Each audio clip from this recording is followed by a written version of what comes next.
If you're not sub 25 yet, this video is for you. Today, we're going to be critiquing Ayana's 26.65 average of 5. And dude, I'll be honest, some of the tips I'm going to be sharing in this video helped me achieve a 15.70 average of 100 the other day. Sub 25 coming soon. So by the end of this video, you should have an idea of what it takes to become sub 25.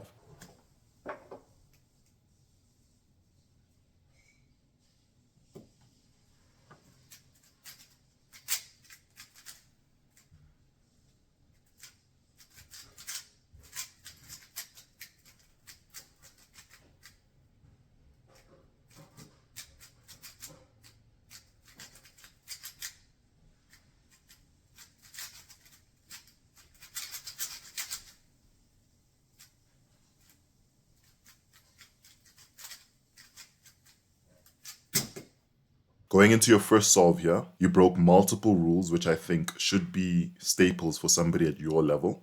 So number one, never spend more than 8 moves for your cross. And number two, never rotate unnecessarily. One of the biggest mistakes that cubers make when solving cross is that they solve cross as it relates to the center pieces.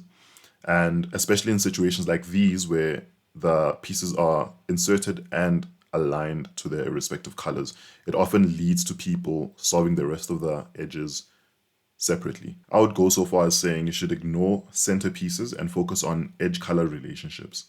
What do I mean? So most cubers know that opposite of orange is red and opposite of blue is green. But it shouldn't end there. You should know what goes on the right of orange. You should know what goes on the left of green, and so on and so forth. So in this case, again, these two are already aligned. So I know that red goes on the right of blue. So I can offset my cross like this. So I can insert this red. But at the same time, I want to leverage that insertion of red by turning this into a good edge. So I'm going to do this and then insert green because it goes on the right of red.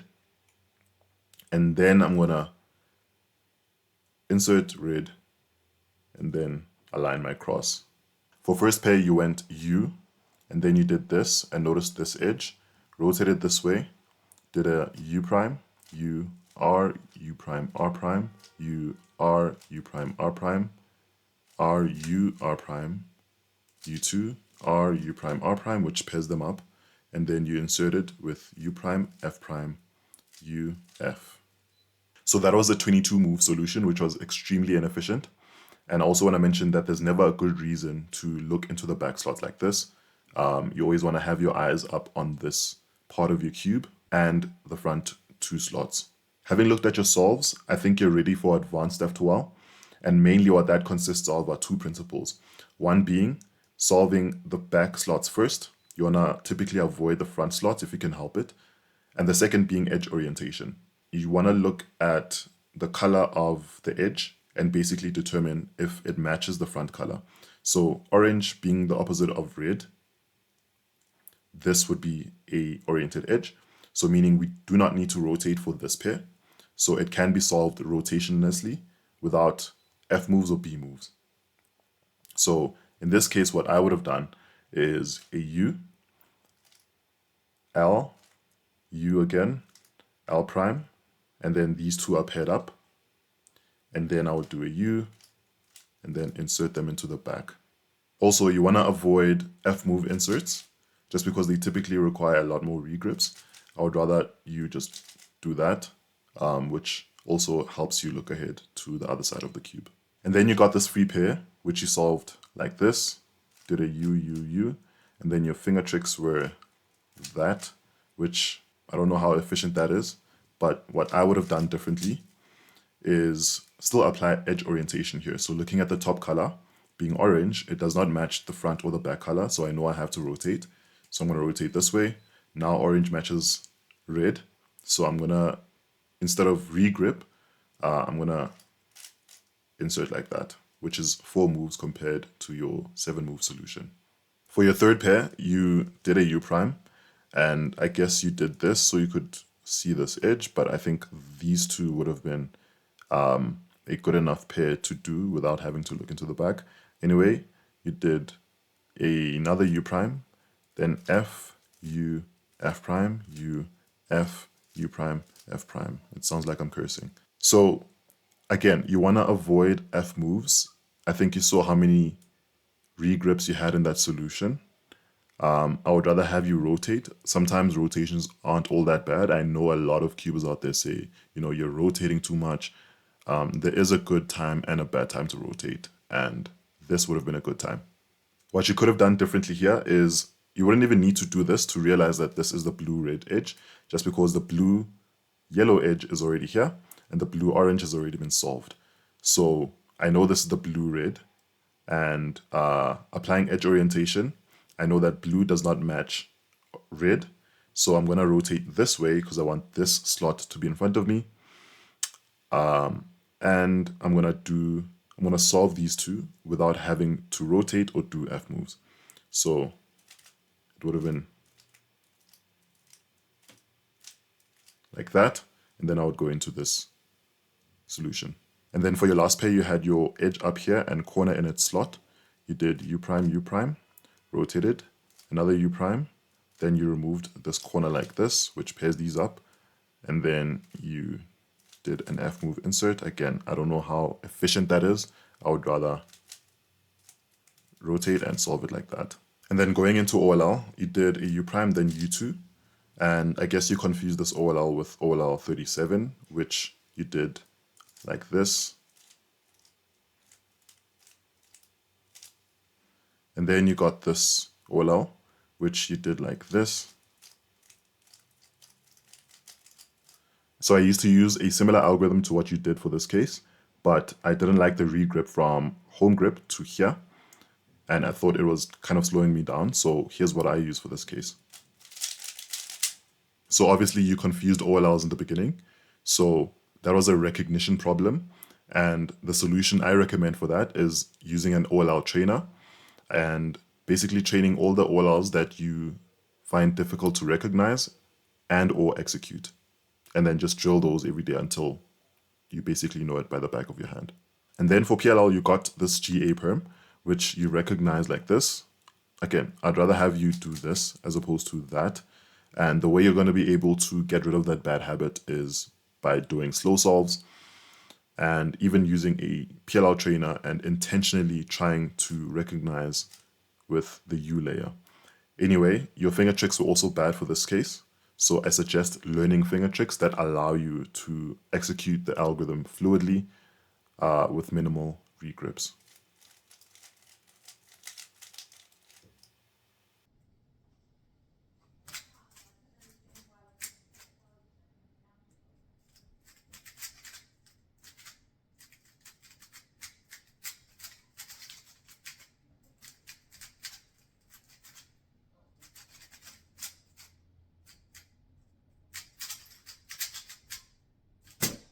For your second scramble here, you did a good solution for your cross, and then going into your first pair here, you rotated this way, did a U, and then split these up like this, and then paired them up like that, rotated this way, and then solved it into the front.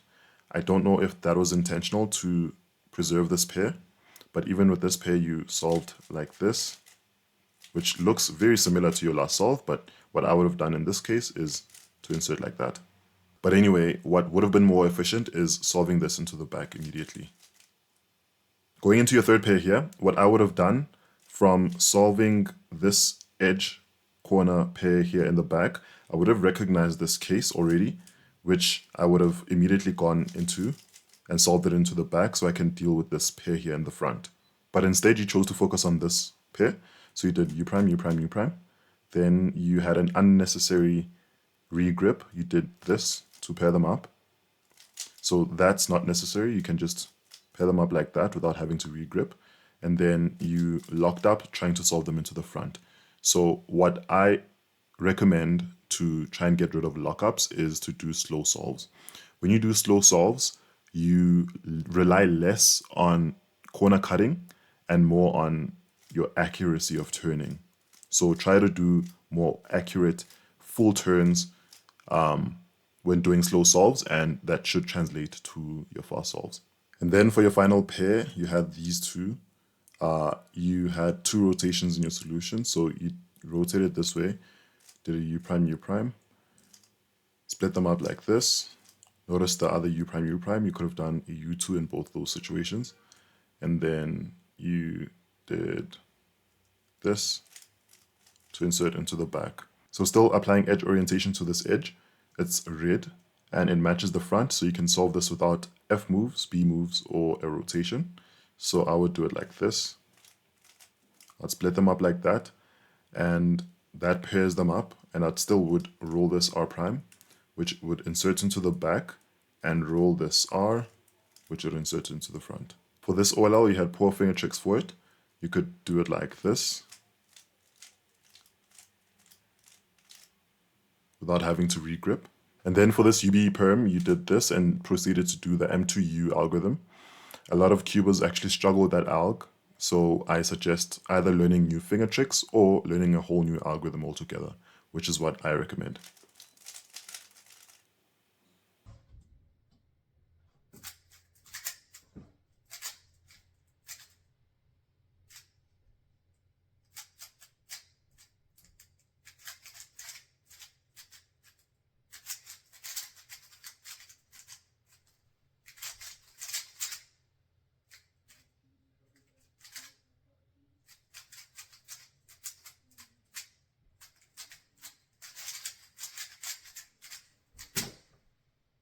Since your third cross solution here had 15 moves and a rotation in it, I'd rather show you what I would have done.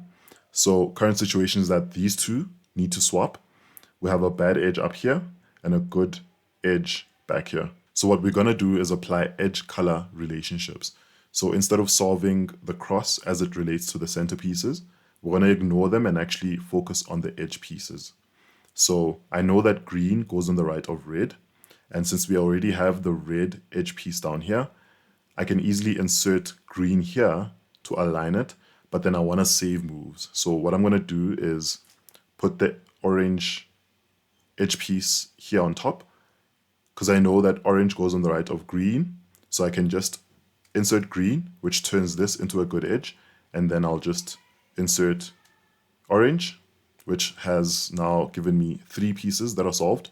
And then obviously I want to insert this, so I'm going to offset my cross so I can make space for this blue piece to come in, and then realign my cross at the end.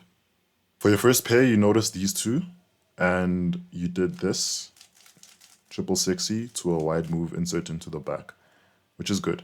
And then for this pair, you did this.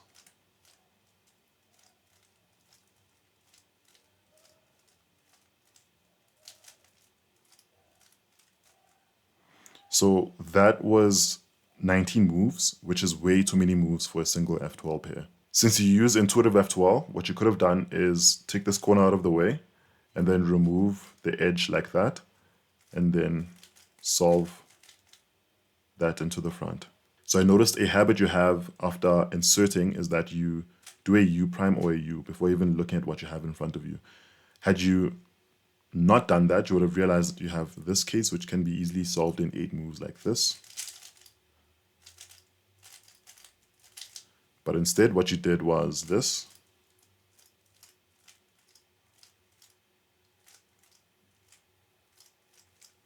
And then even with this case, you did the same thing. You did a U prime, and then another U prime, rotated, U prime, rotate it again, and solve that into the back. If you rotate more than once for any given F2L pair, that's too many times, and there's definitely a better solution out there. For this OLL, you had bad finger tricks for it, so I suggest learning more efficient finger tricks.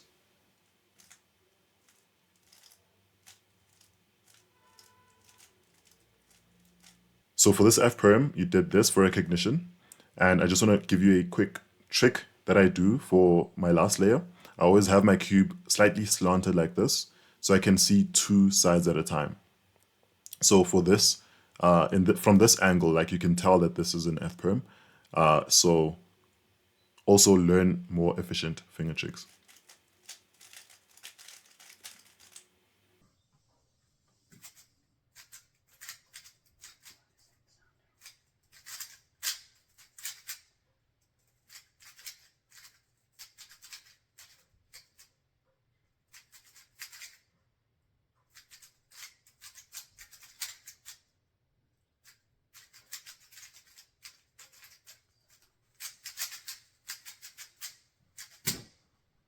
For your fourth cross, you had these two, which are basically aligned. But what you tried to do is, again, solve for the centerpieces. So you did a U2 and tried to solve this. And then you did this like that. What I want you to do here again is to ignore the centerpieces and focus on the edge color relationships. So this scramble makes it easier for us because we understand that these are opposite colors. So if you were to do a D2, they would align. So what you can do in this situation, since blue needs to come in like this, we can make space for it by offsetting the cross to the back here, specifically the green piece, so that we can insert blue because we know these are opposite colors. They would go on the opposite side of each other, and then do another D, which would align them, and then I would insert red like that. For your first pair, you rotate it this way. Notice these two, did a U and rotated again, and then you did a double 60, rotated the third time, and solved it into the front. So again, you want to be rotating a maximum of once per F2L pair. And even then, you shouldn't be rotating to find pairs. You should rather use the U layer, which would have helped you spot this. And what you could have done is put it there in the back, rotate, and then split them up like this, which pairs them up to be inserted like this. For second pair, you did a U prime, notice these two, and rotated this way and had an okay solution for this. But problem was your finger tricks. You had unnecessary regrips. So here's what you could do without any regrips. And same goes for this pair. You did the same, just with bad finger tricks.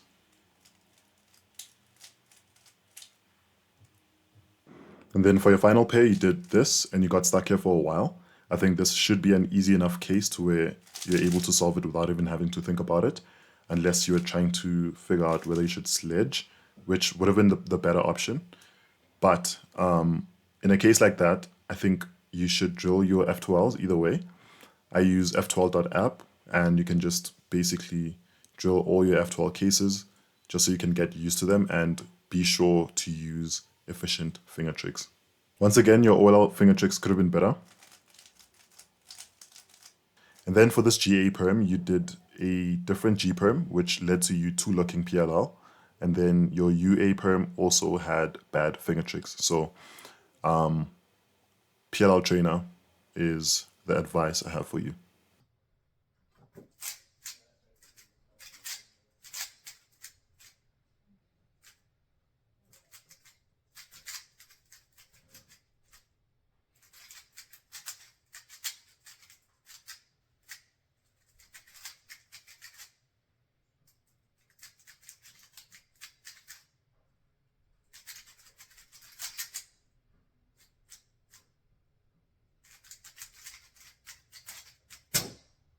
So for your final scramble here, you did a 13 move cross solution, which obviously is way more than 8 moves. So I want you to understand, whenever you have a scramble where you have two good edges like these, I know it's contrary to common belief, you actually want to ignore them instead of solve them first. I know you want to solve them so they don't get messed up, but the truth is whenever you start with the bad edges, the good edges typically preserve themselves. Here's what I mean.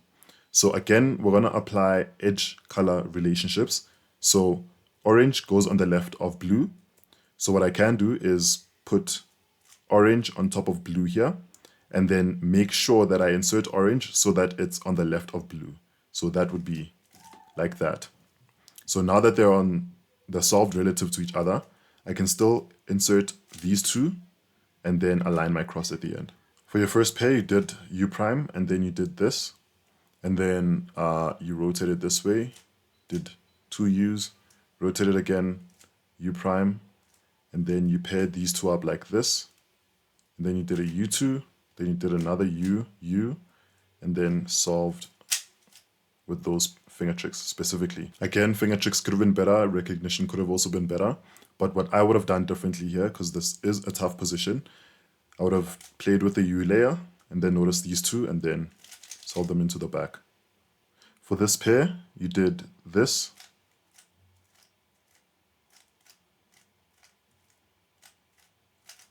To pair them up, and then you back inserted them with that wide move insert. But the problem there obviously is that it's too many moves. What I would have done using intuitive F2L is to split them up like that, which would basically pair them up to be inserted like that. For your third pair, you did this, and notice these two. Rotate it this way, remove them like that, and then you insert it like that. What I would have done differently is still pair them up like this, and then from this side, I would have inserted like that into the back. And then your last pair were these two, and you solve them with inefficient finger tricks. You could have done them like this. And then you looked into the back to recognize this GC perm. So what I recommend is using a PLL trainer and pairing that with a two-sided PLL recognition guide, which I will link in the description, and that should help you recognize your PLLs in no time.